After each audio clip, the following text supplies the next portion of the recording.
Javier Bardem, I love your acting, man. I really do. Listen, when someone is detached from reality, Israelis say they're living in a movie. I suppose in some ways you do live in movies. At least your life is movies.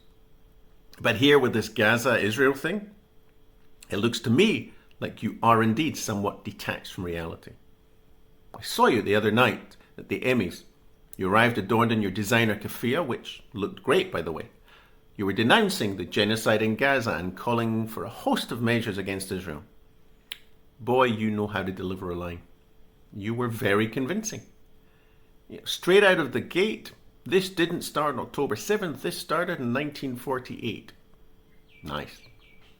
And you came with proof, confirmation from an eminent academic body, in the form of the August resolution from the International Association of Genocide Scholars.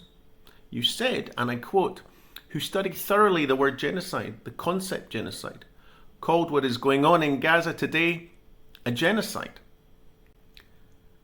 And then you went straight for your demands. And that's why we want to ask for commercial and diplomatic blockage and sanctions on Israel to stop this genocide. Free Palestine. Raised fist. Great smile. Brilliant. You had me at genocide.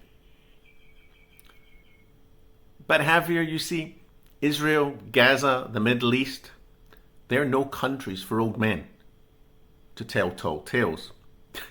Actually, I know you're not that old, but I couldn't resist. I hope you don't mind.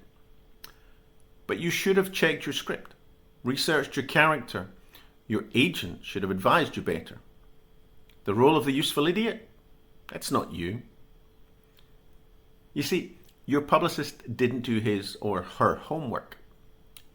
The International Association of Genocide Scholars that you admire and relied on for confirmation of your genocide, it's a scam.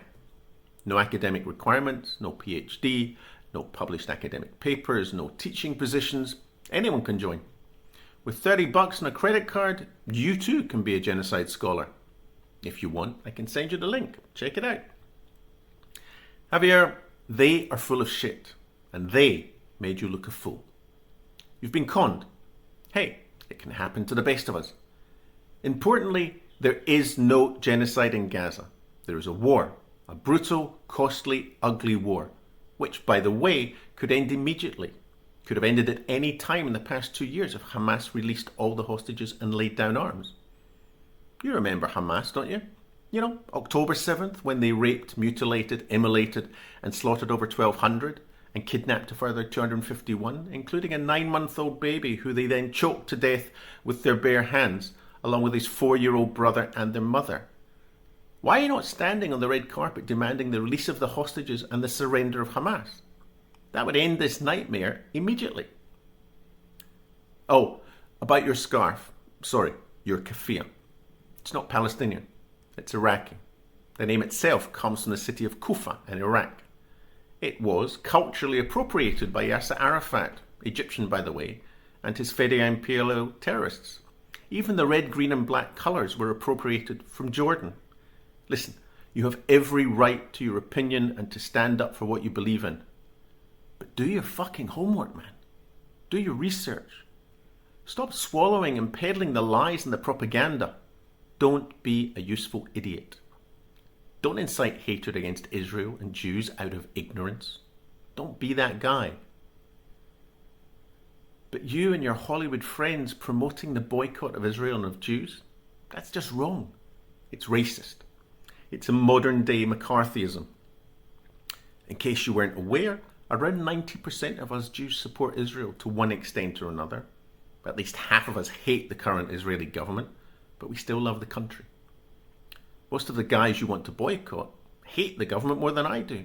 They're the ones pushing for peace, pushing for an end to this war. And for the record, there is no genocide.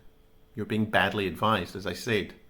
I would happily sit with you and give you the other side of the argument, if you were open to it. Oh, I nearly forgot. Did you know that Dune 1, which was brilliant by the way, Dune 2 not so good. Anyway, did you know that at the time Legendary Entertainment, who produced the movies, was owned by the Chinese, who have got 1 million Uyghurs in concentration camps? or that the UAE, where you shot the film, has a really horrible human rights record. You have no idea. You should check it out. Okay, I just wanted to make sure. Thanks, Javier.